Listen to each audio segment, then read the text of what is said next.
Opa, pessoal, tudo bem? Olha só, finalmente aqui eu estou botando a continuação da aula do dia 18, tá? 18 de novembro, que é o fim do capítulo 15 do livro do Altman Kleiman, né? Eu estou seguindo muito de perto o livro do Altman Kleiman, tá? E aí, minha pretensão é fazer essa sequência aí. Fazer alguns resultados importantes de sessões anteriores, que basicamente vão ser dois resultados, um lema e um teorema 10.18 e o lema 14.1, que a gente já comentou em aulas passadas. Vai lembrar também sobre um teorema deste capítulo 15, que é o teorema do lugar dos zeros de Zariski, né? Zariski no Stellensatz. Vai ver algumas consequências, né, desse teorema. Em seguida, do capítulo, o teorema do lugar do zero de Hilbert, a versão forte dessa vez, porque lá atrás, a gente provou a versão fraca, né, que é o Schein no Stellensatz, que é o fraco, pequeno, tanto faz. E em seguida, a gente vai ver a parte de dimensão, né? Dimensão de Cru e a relação com o grau de transcendência, no caso de K-álgebra infinitamente gerada, né? E, finalmente, terminar com uma definição de módulos catenários e terminar o capítulo, tá? Pois bem, então, como eu falei, os resultados importantes das sessões anteriores é o teorema 10.18, que, basicamente, ele diz uma equivalência de quando uma R-álgebra ela é um R-módulo finitamente gerado, tá? Então, você pega aí R', uma R-álgebra, R1 anel, são equivalentes. R' é finitamente gerada e inteira sobre R. Inteira significa que todo elemento de R', lá em cima, satisfaz uma relação de dependência inteira sobre R, né? Você tem um polinômio lá com coeficientes de R, que aquele cara vai ser uma raiz. Ou você tem a cara, né, de quem é o R', ele é gerado por x1 até xn sobre R, em que cada um desses x'inhos, x1 até xn, todos são integrais sobre R. Tá? Satisfazem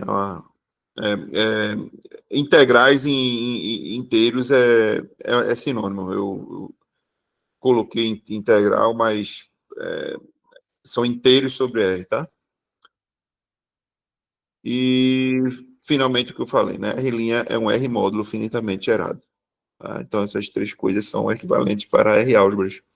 Tá? A gente vai usar pelo menos umas 2 ou 3 vezes lá para frente.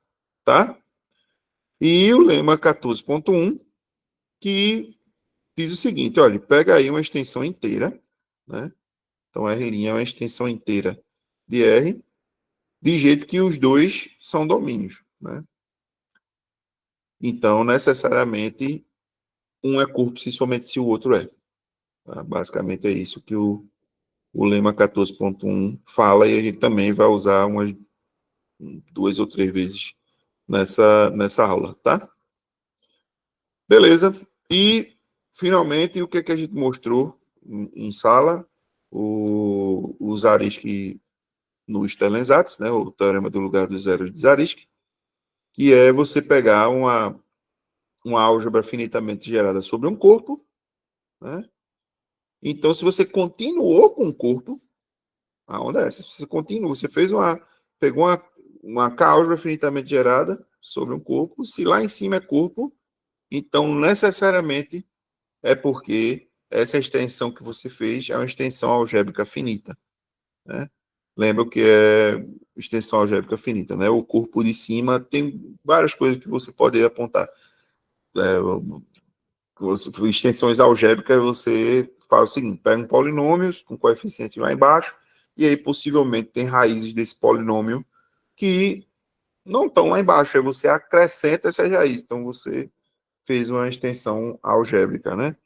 E aí, outras coisas que pode ser observada é que se essa extensão for finita, você tem um corpo aqui em cima, né, que foi uma extensão finita desse, você pode ver o corpo de cima como um espaço vetorial de dimensão finita sobre o corpo de baixo.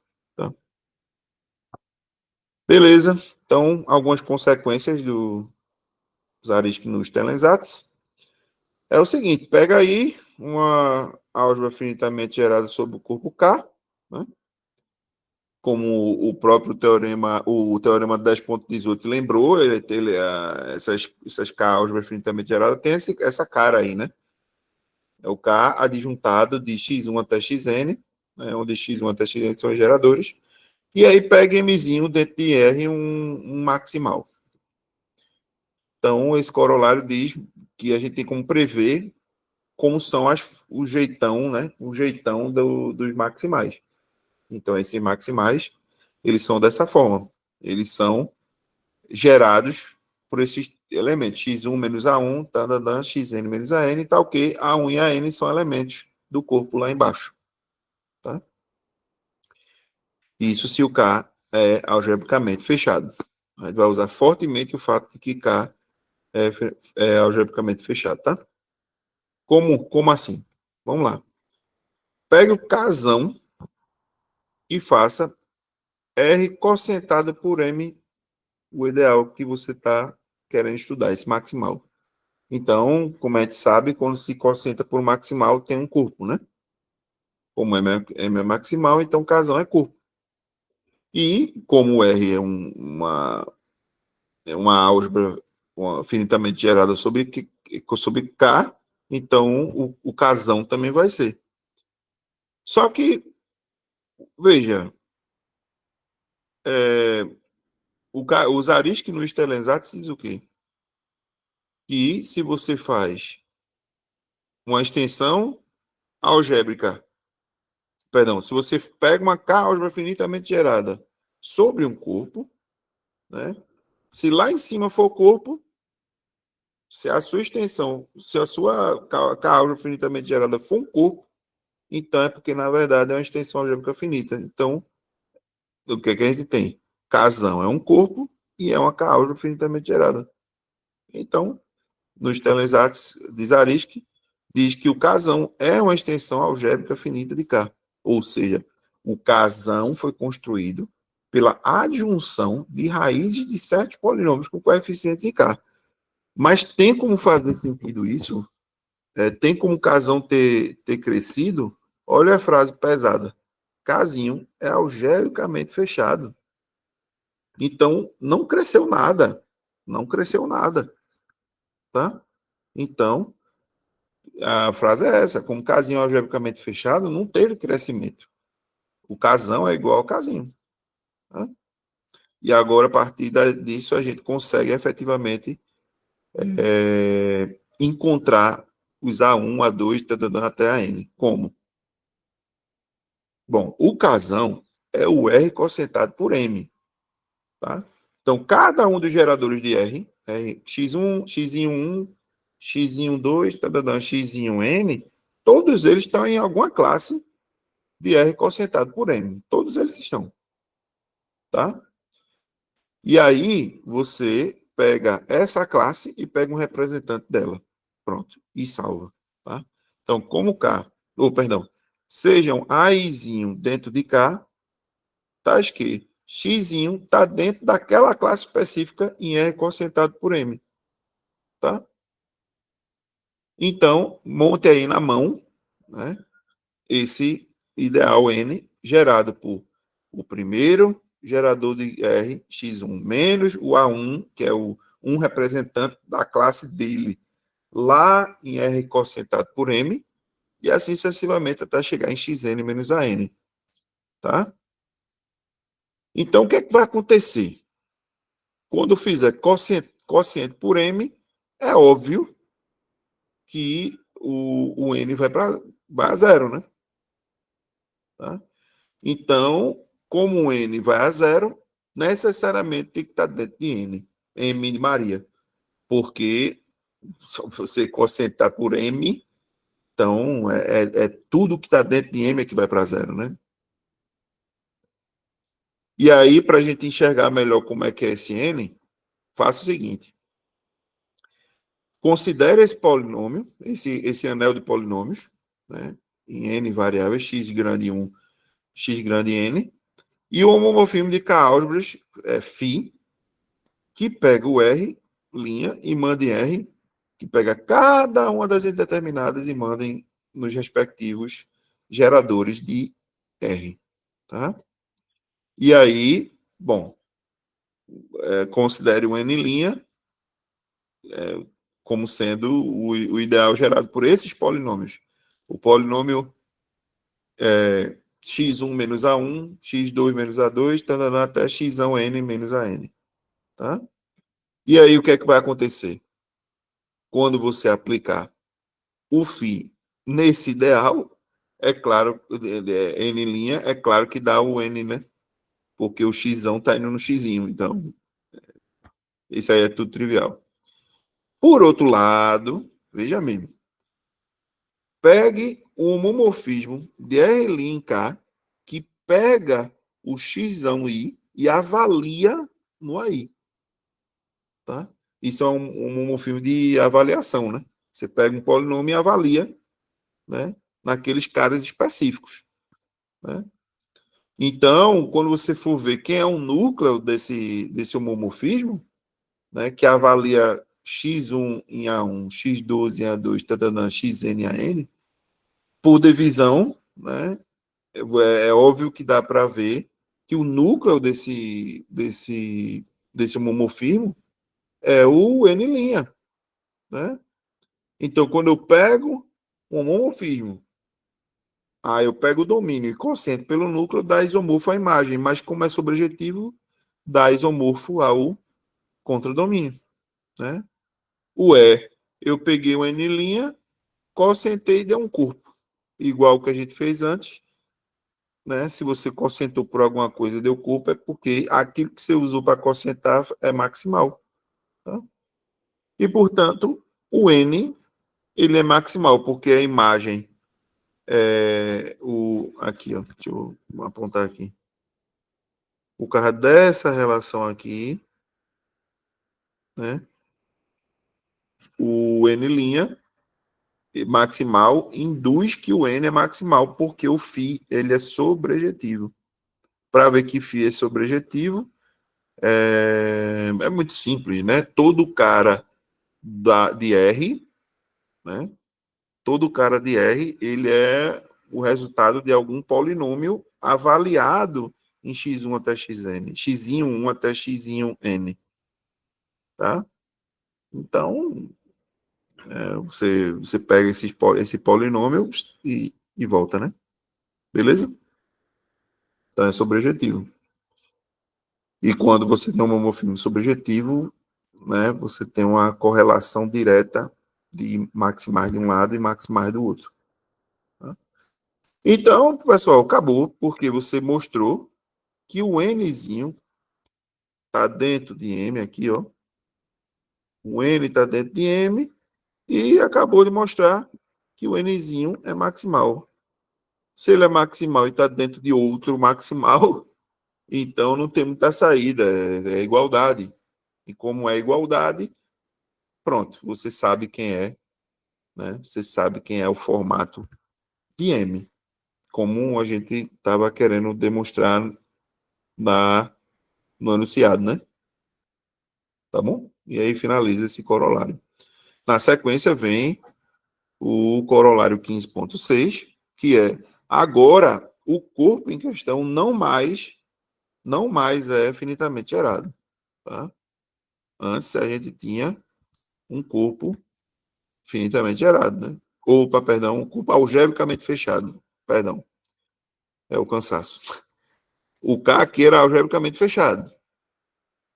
Né? Aqui, o K não é algebricamente fechado. Só que o que é que a gente trocou? Antes, era uma K álgebra finitamente gerada em geral. Em geral. Veja que x1 até xn são geradores. Não estou dizendo que eles são variáveis independentes, né? No entanto, agora sim. Agora eu estou pegando um anel de polinômios. Então, afrouxei de um lado, mas eu apertei de outro. Então, são corolários genuinamente distintos. No entanto, o resultado é parecido, né? O de antes dava para prever aí o formato, né?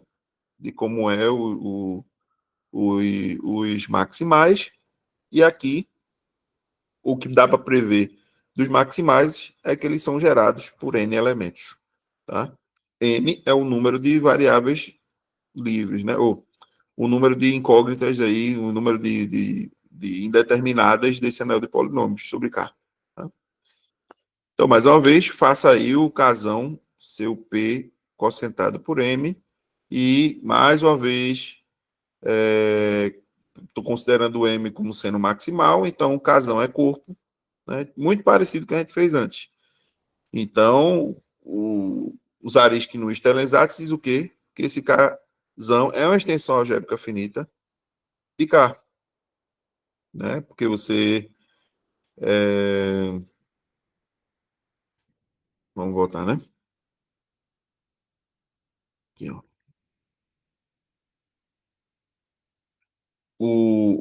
Você tem uma...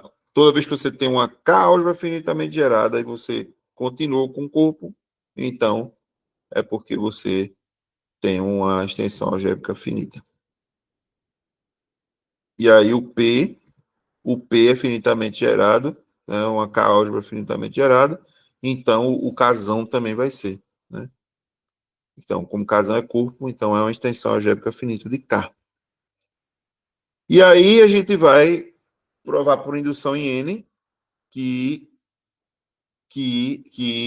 o M é gerado por N elementos. Tá?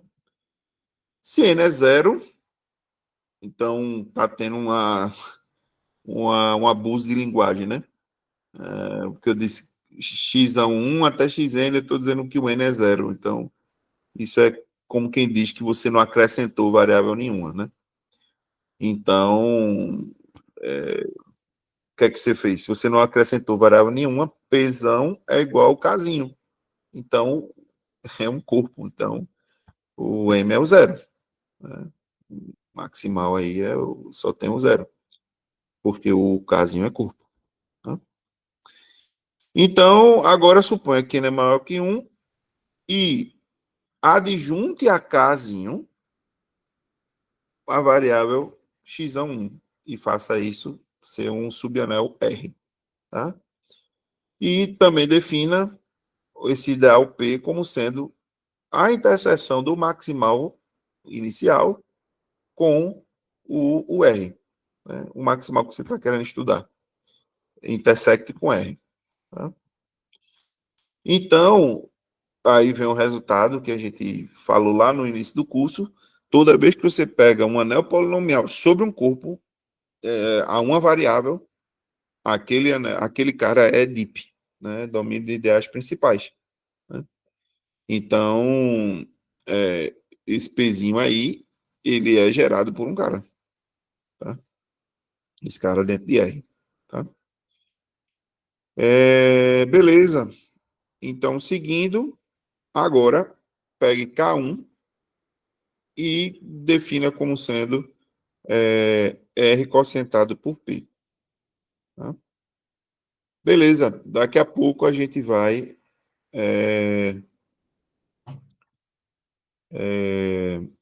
usar o K1 para fazer a indução. Tá? Aí qual é a jogada? A jogada é o seguinte. Guarda esse K1. Tá? Guarda aí. Por outro lado, considera o seguinte homomorfismo. Você pega um polinômio em R, ou seja, polinômio que só tenha a variável x1,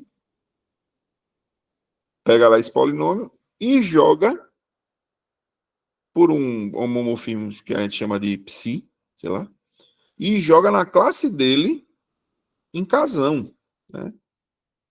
Porque esse R é, é um subanel, né? É uma subálgebra, né? Do casão. Então, por que não? Você pega o R e leva na classe dele. Isso aí, naturalmente, é um homomorfismo. Tá? Pronto, quando a gente for ver, quando a gente for analisar quem é o kernel desse homomorfismo psi, vai ser o quê? É óbvio que o domínio de psi sendo R vai ter que estar em R. E quando você quocienta por M, se você está zerando o psi, é porque você tem que estar dentro de M, né? Então, enfim. Eu vou passar direto, porque isso é muito fácil verificar isso, que o kernel disso aí é exatamente o P. Tá? Então, quando você pega o homomorfismo, né, e quocienta o domínio pelo kernel, dá isomorfo à imagem. Né? Então, quem é o domínio de psi quocientado pelo kernel? É R quocientado por P. Né? Então, isso é exatamente o K1. Então, o K1 vai ser isomorfo à imagem de R por psi dentro de casão. Tá ligado? E aí, como o casão ele é um K-espaço vetorial de dimensão infinita, né? Dimensão finita, porque a gente mostrou lá em cima que ele pelos Zariski no Stellensatz, né? O casão é uma extensão algébrica finita de K. Então, uma das coisas aqui o casão é um K-espaço vetorial sobre casinho, né? Então, você pega ali, ó, o K1 está ali dentro, opa, então ele também vai ser um K-espaço vetorial de dimensão finita, né? Que isomorfo a um subespaço ali dentro de K. Né? Então, é isso. Então, Kzinho 1 é um K-espaço vetorial de dimensão finita. Então, estamos quase prontos para... Daqui a pouco a gente consegue fazer a indução. Então, Kzinho 1 é um K-espaço vetorial de dimensão finita, né? E aí, voltando para o teorema 10.18, isso é equivalente, né, porque a gente viu que o K1 naturalmente é uma K-álgebra finitamente gerada, porque o R né? O R é finitamente gerado, e aí você fez o quociente. Né? Então, pelo 10.18, essa extensão é integral. Mais uma vez, pessoal, desculpe, eu escrevi integral porque é um nome em inglês, mas é uma extensão inteira, né? Ou seja, todo cara de K1, ele satisfaz uma relação de dependência algébrica sobre K embaixo, né? Então, pelo lema 14.1, o que é que o lema 14.1 diz? Que se você tiver uma extensão inteira aqui, uma extensão integral entre dois domínios, né? Então, embaixo ser corpo é a mesma coisa de em cima ser corpo. Mas como eu estou fazendo sobre K, né, que é um corpo de princípio, então K1 é corpo. E aí pronto, aí a indução vai poder ser feita. Por quê? Porque eu posso encarar o P como sendo polinômios em R nas variáveis x2 até xn. Né? É como se eu pegasse e dissesse, não, agora eu pego todos os polinômios de P e eu vou ficar isolando aqui, ó, os polinômios com coeficientes, ou os polinômios só com as variáveis x1 e vou dizer que isso são os meus novos coeficientes. Né? E aí usar um resultado de polinômios que a gente viu no começo do curso, que é quando a gente pega um ideal dentro do anel de coeficientes, então, quocientar o, quocientar o anel de polinômios pela expansão, né, desse anel, que esse ideal que está dentro do anel de coeficientes é igual a você já ir lá quocientar o anel dos quocientar o anel dos coeficientes, tá? Então, por definição, R quocientado por P, né, isso aqui, isso aqui é isomorfo a, deixa eu ver se eu consigo, pronto, isso aqui é exatamente a definição do K1, tá? Pronto, aí agora sim, estamos prontos para, sim, perdão, como M é maximal de P, então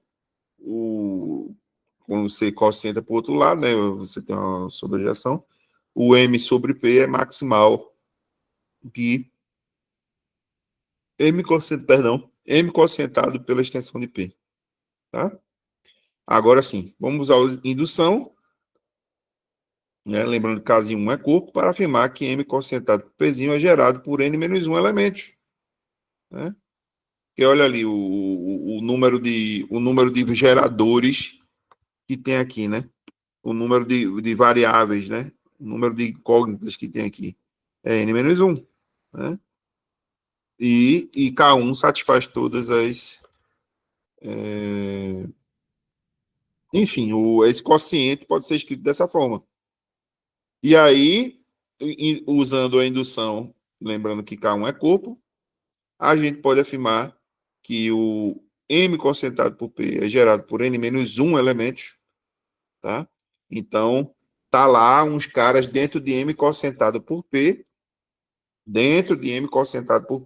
gerado por os caras gerando. O que é que eu vou fazer? Volto para M e pego polinômios dentro dessas classes, né? Representantes, né? Desses geradores.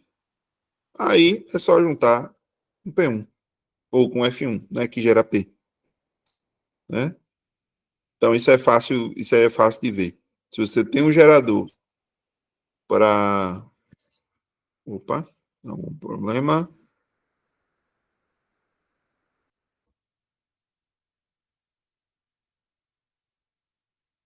Opa, não, tá certo. De repente tem uma notícia aqui. Só um instante. Pronto, beleza. Quando eu estava, sim, você pega geradores de M concentrado por P,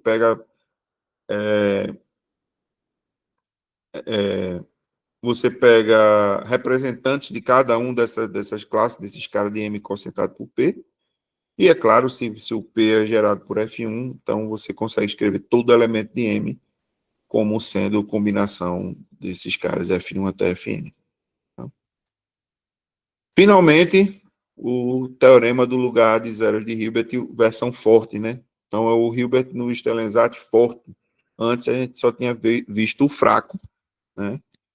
O pequeno, né? O pequeno teorema do lugar do zero de Hilbert, ou o tipo, né? Tipo, né? Que é o Shine no Stellensat. Tá? Só que esse é o forte. Tá? Pega aí uma álgebra finitamente gerada sobre um corpo K e um ideal aí próprio de R. Tá? Então, o radical desse ideal é a interseção de todos os maximais que o contém. Tá? E aí, naturalmente, isso aí é mais forte porque está dizendo assim, olha, não precisa quocientar todo mundo. Basta quocientar só os maximais. Porque o pequeno dizia que tinha que intersectar todos os primos que contém A, né? Pois bem, então basta mostrar para A igual a zero, porque a gente poderia trocar R por R quocientado por A ao longo da demonstração, né? Porque quem são os primos de R quocientado por A? Os primos de R quocientado por A, eles vieram de primos de R que contém A. Tá? E aí, trivialmente, o Nil radical, ele, né, pelo teorema pequeno, ele é a interseção de todos os primos minimais, né? Só que cada minimal vai estar dentro de um maximal, então, naturalmente, essa inclusão é trivial, né? Reciprocamente, pegue aí o F não pertencente ao nível radical. A nossa tarefa é mostrar que tem um maximal que não contém esse F, né? Mostrando assim a volta, a outra inclusão,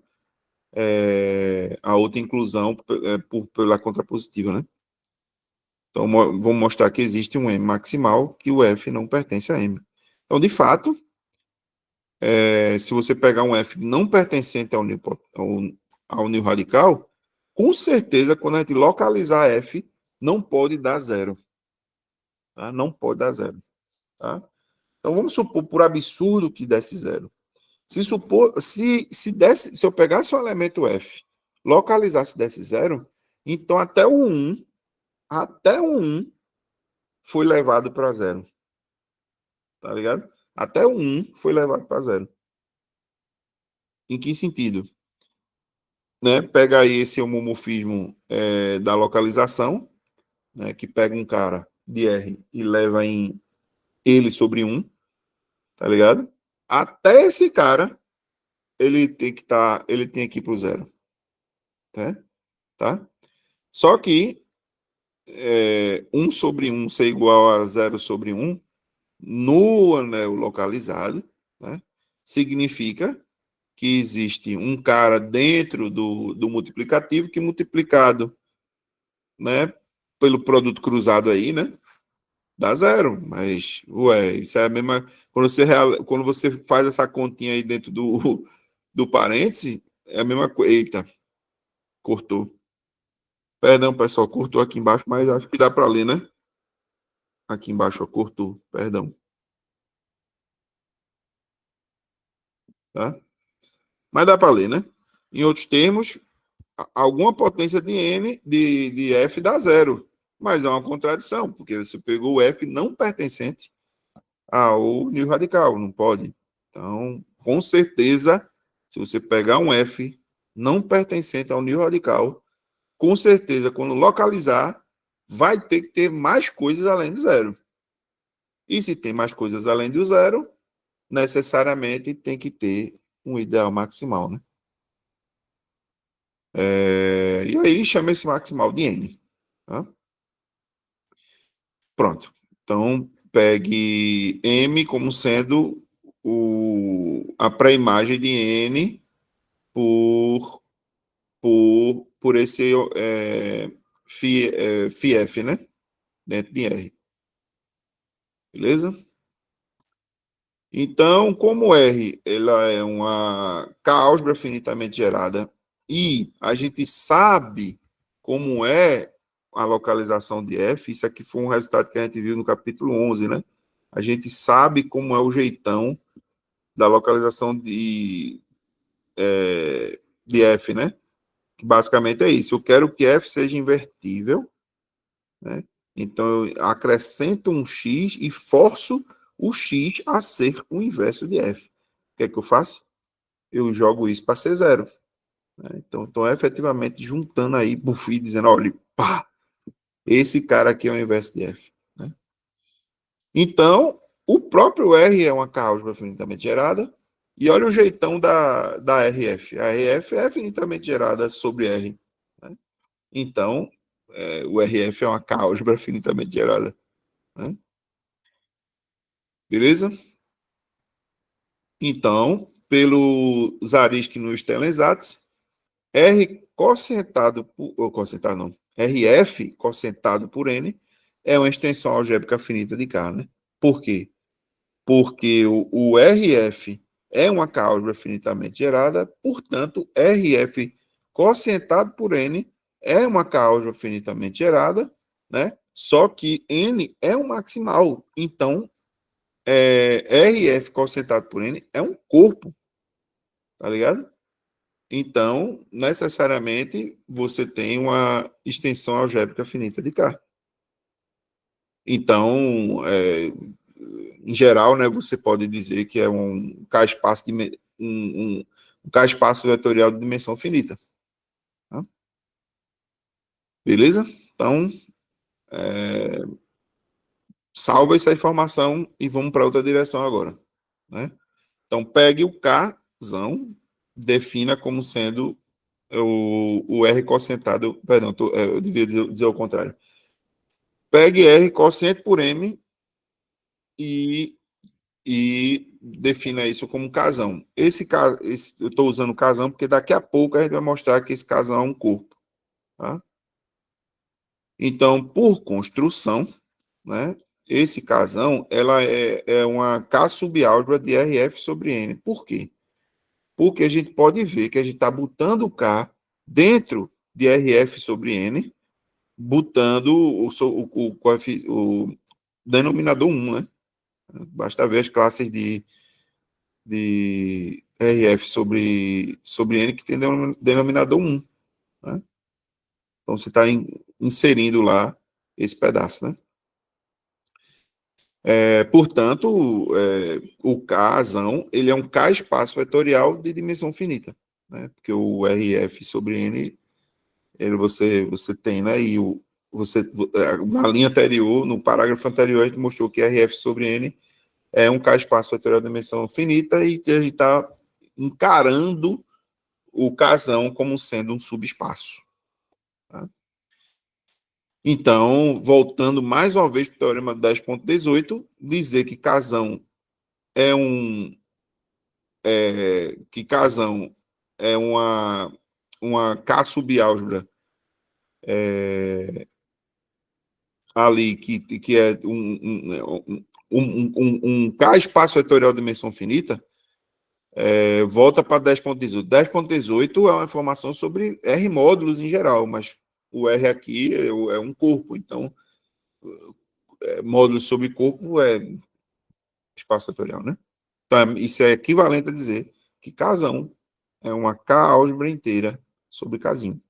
Tá? E aí o lema 14.1 diz assim, bicho, se tu subiu e deu corpo, é porque embaixo deu corpo, e se somente se. Tá? Então, Kzão é corpo, né, porque Kzinho é corpo, né, porque a extensão foi inteira. Né? Então, agora sim, a gente provou que o M é maximal, porque a gente pegou o R, quocientou por M e deu um corpo. Então, M é maximal. Tá? Esse é o M bom. Esse é o M bom. Tá?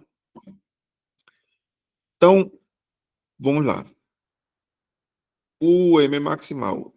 Mas o F sobre 1, naturalmente, ele é um invertível de RF. Então, se ele é invertível, ele não pode estar dentro de um maximal. E o N é um maximal. Então, F sobre 1, ele não pode estar em N. Pela definição de M, ó, o M ele é a pré-imagem de N por φN. Então, se ele, o F sobre 1 não está ali dentro, tá ligado? Então, o F não pode estar em M.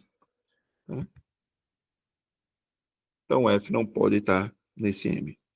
Que era o que a gente queria fazer, né? A gente queria mostrar que tem um maximal que não contém F. Né? Conclusão, se F não pertence ao nível radical, então F não pertence à interseção de todos os maximais, porque ele não pertence a esse maximal específico que a gente criou. Tá? Em outros termos, né, a gente provou pela contrapositiva, né, que a interseção de todos os maximais está dentro do nível radical e finaliza assim a prova do teorema do lugar de zeros de Hilbert ou Hilbert no Stellensatz. Tá? E pronto, beleza. Começamos agora a falar de dimensão, né? Mas antes, vamos lembrar o que é que significa os caras serem algebricamente fechados, né, sobre um subanel, né? Então, lembre que dado uma R álgebra é linha, um conjunto finito ali é algebricamente independente sobre R, se seus elementos, se todos eles, né, se pegar tudinho ali, não tem como satisfazer a nenhum polinômio com coeficientes em R. Tá? Então, exemplo, raiz de 2 e raiz de 3 não são algebricamente independentes sobre quê?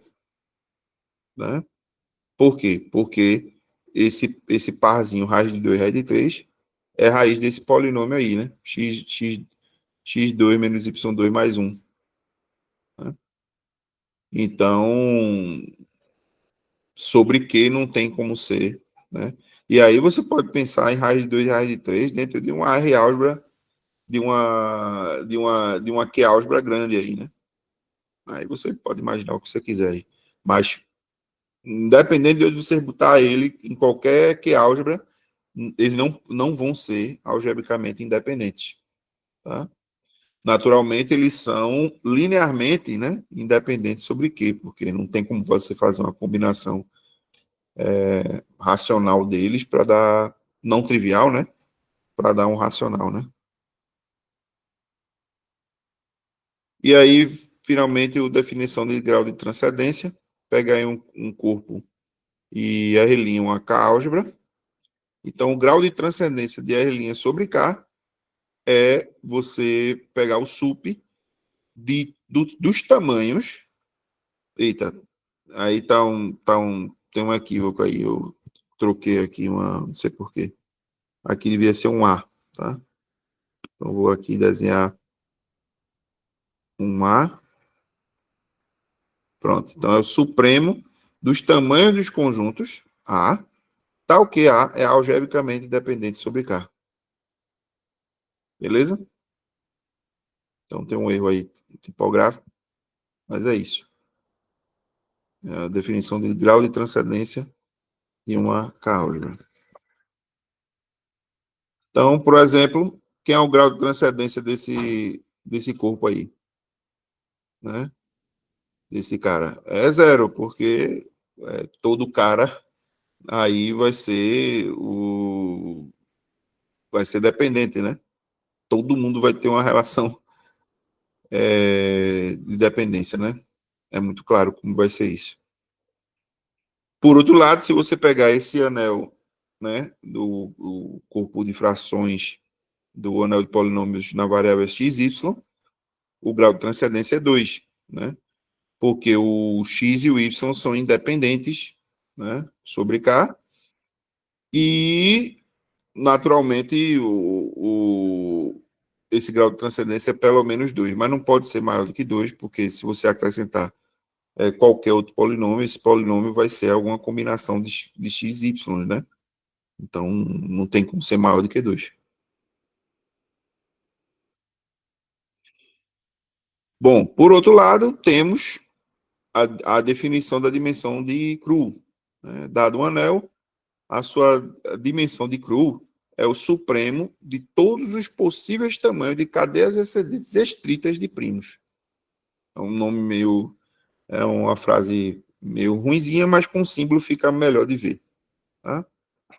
Ou seja, a dimensão de Cru de um anel é o supremo, né, do seguinte: você vai pegar todas essas cadeias, né, ascendentes estritas, né, desse jeito aqui, de primos, então são inclusões estritas, e vai ver qual é o tamanho delas. De cada uma, de todas as cadeias desse tipo, você vai ver o tamanho de todas elas e vai pegar o supremo. Tá?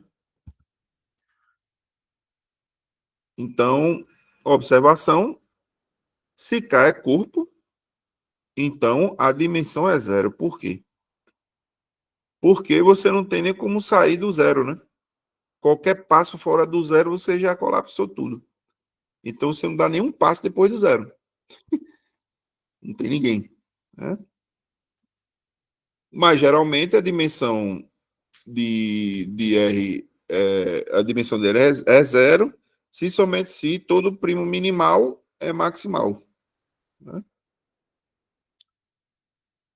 E, além disso, se R é um DIP que não é corpo, né? Um DIP que não é corpo, então a dimensão de R com certeza é 1.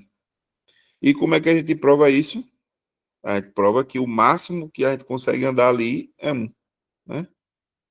Então, de fato, tome P um primo não trivial e M um ideal que contém a P.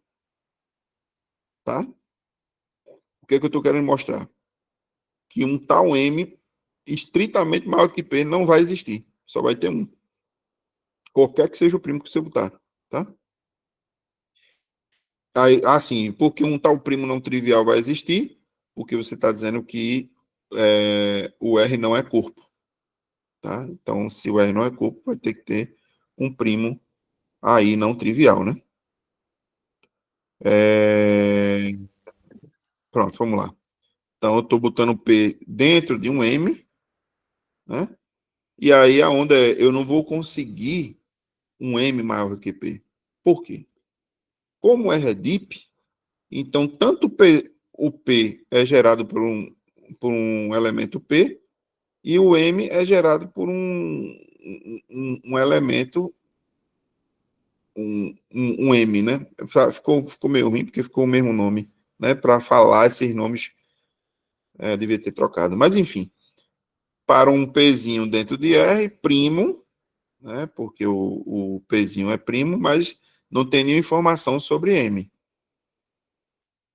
Em particular, o Pzinho pertence ao ideal gerado por Mzinho.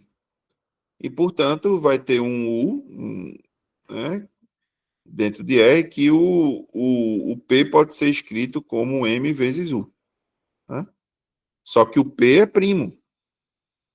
Então, se o P é primo, então, das duas, uma. Ou o M é invertível, né, ou o U é invertível. Isso é muito rápido. Se o M é invertível, então o ideal M frac, né, o M gótico, pronto, o M gótico, ele é tudo. Porque se o ideal tem um invertível, então gerado por um invertível é tudo. Ou então o U é que é invertível. Mas se o U é invertível, é porque o ideal gerado por M está contido no ideal gerado por P. Tá ligado? Então você tem a igualdade. Então você não tem como crescer. Né? Em outros termos, provamos que quando você pega um primo não trivial, é, pronto, acabou. Né? Não tem como fazer nada melhor do que isso. Tá? Então, num DIP, a dimensão de um DIP é 1. Tá? Opa, perdão, de um DIP que não é corpo. Tá? E, finalmente, vem o teorema 15.10, que relaciona o grau de transcendência com a dimensão de Cru, no caso de álgebra finitamente gerada sobre um corpo. Tá? Então, seja R uma álgebra finitamente gerada sobre Q, perdão, sobre Kzinho. Então, se R é um domínio, né, a dimensão de Cru é exatamente o grau de transcendência do corpo de frações de R. Tá? Então,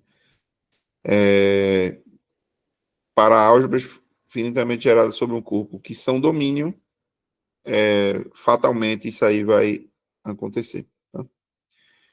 E aí, bom, a demonstração disso aí vai depender da demonstração do lema 15.8. Né? A demonstração desse teorema segue trivialmente do lema abaixo, cuja prova será omitida porque depende de resultados do capítulo anterior que a gente pulou. Né? No curso a gente pulou. Por questões de tempo, né? Então, infelizmente, vai ficar com um buraco aí, né? Esse curso vai ter que ficar com um buraco. E o lema 15.8 é o seguinte: seja K um corpo e R uma causa finitamente gerada, vocês vão ver que o próprio lema ele já meio que diz o que o resultado do teorema fala, né? Suponha que R seja um domínio e pegue aí uma cadeia de primos, né? P0 em P1 até PR. Então, considere Kzão como sendo o corpo de frações de R e Dzinho como sendo o grau de transcendência de Kzão sobre Kzinho. Necessariamente, o R, ou seja, o tamanho dessa cadeia, né, é sempre menor ou igual que o grau de transcendência. Né? Mais do que isso vai ser uma igualdade se e somente se a cadeia é maximal. O que é uma cadeia maximal? Significa que você não consegue encaixar mais nenhum priminho aí. Né? Nem um primo no meio, nem um primo antes, nem um primo depois. Né? Essa cadeia é maximal. Tá? Isto é, não pode ser aumentada, tá? Beleza? Então, infelizmente, vai ficar esse buraco aí no curso. Não vou poder mostrar esse lema 15.8 e fica muito claro que porque a dimensão de cru de R vai ser os tamanhos dessas cadeias maximais, né? Então, vai atingir a igualdade, ou seja, o tamanho das cadeias maximais, né, que é a dimensão de cru, vai ser igual a D, mas D é o grau de transcendência, tá? de K. Beleza? Pois bem, então, exemplo, pega K um corpo e P os polinômios em N variáveis, coeficientes de K, tá? Então, essa K álgebra aí. Então, pelo teorema, né, 15.10, a dimensão de P, né, que é um domínio, né? P é um domínio, então a dimensão de P é o grau de transcendência do corpo de frações de P, né? Mas igual ao que a gente fez antes, o grau de transcendência desse corpo de frações aí, né? K x1 até xn é n, pela mesma razão que eu falei antes de x e y, né? X e y aqui. Né? Grau de transcendência desses dois caras é 2. É isso que eu quis dizer ali. E aí, finalmente, vem o teorema 15.12, que pega uma álgebra finitamente gerada sobre um corpo e um primo dentro de R. Então, relativo a esse primo, a gente tem como mensurar a dimensão de R. Tá? Então, as hipóteses são as mesmas de antes. Se R é um domínio, então eu somar a dimensão da localização de P, né, RP, mais a dimensão de R quocientado por P, isso tem que dar a dimensão do anel original, né, da K-álgebra original. Tá? Beleza? E aí, naturalmente, se M é maximal, então a dimensão de R vai ser a dimensão da localização de M. Né? E aí vai ser trivial, porque a dimensão de R quocientado por um maximal é um corpo, e dimensão de corpo é zero, a gente viu isso. Né? Então vamos lá. Pega aí uma cadeia de primos, né, que tem alguns primos antes de P. Ó, o Pzinho está aqui dentro. Ó, o P do enunciado, ó, o P do enunciado, ele está aqui dentro.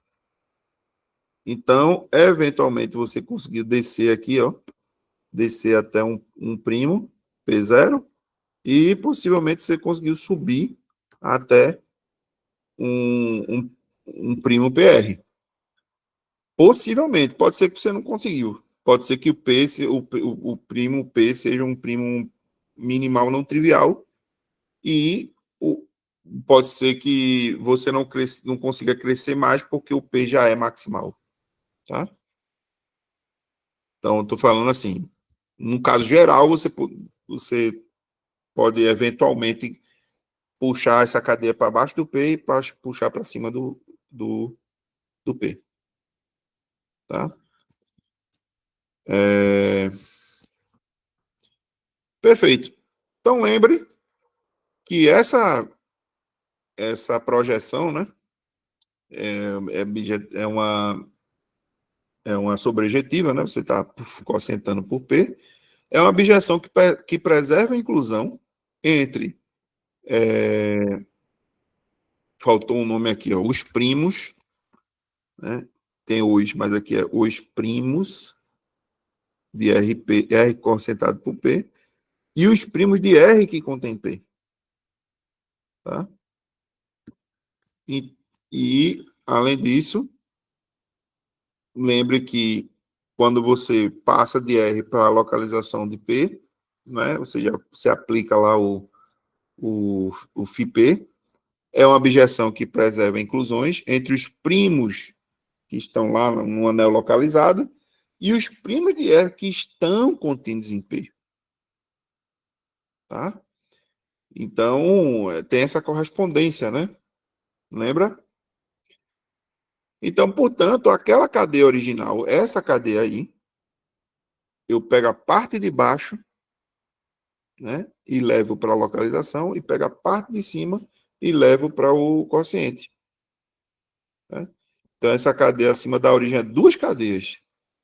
Uma, que é pegando a primeira parte, né, a parte antes de chegar em P, e eu vou expandir para a localização, né? Então, naturalmente, essas inclusões são todas próprias, e pegar a sequência a partir do P, né? E jogar para dentro do, do, do, é, do quociente, né? Por P. E aí, com o primeiro, a gente começou com P, né? Então, P cocientado com P dá zero. Então, o primeiro que aparece ali é zero, né? Até PR sobre P. E aí, pelas bijeções, perdão, mencionado anteriormente, então, essas cadeias daqui, né? Essas cadeias daqui, dentro do anel localizado por P, né? E aqui, do anel quociente, elas duas vão ser maximais se somente se aquela inicial é maximal. Tá? Então, isso é bom. Tá, tem essas duas bijeções aí, né? Então, tranquilo. Por construção, o que é que o lema 15.8 diz? O lema 15.8 diz que se esses bichos aí são maximal, cada um desses pedaços são maximal, ele tem que ser exatamente a dimensão de cru de cada um desses pedaços. Né? E aí o tamanho da cadeia original é a dimensão do anel, né? Tem um igual aqui errado, né? Esse igual aqui tá troncho. Não esqueça isso aqui.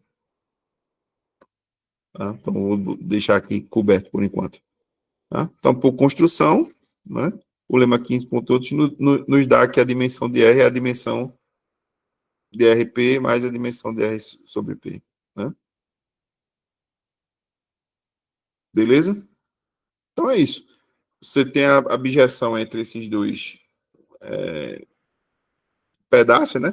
O primeiro pedaço da cadeia está em bijeção com cadeias que estão lá dentro da localização, ou seja, esse primeiro pedaço vai ser maximal se somente se lá no anel localizado vai ser. Por outro lado, o segundo pedaço da cadeia original vai ser maximal se somente se quando eu quocientar por P lá na frente vai ser maximal. Tá? Pronto. Por fim, agora a parte mais fácil eu já falei, né? Se M é um maximal, então R sobre M é corpo. Então, a dimensão de R sobre M vai ser zero e só sobrou a dimensão da localização de M, né?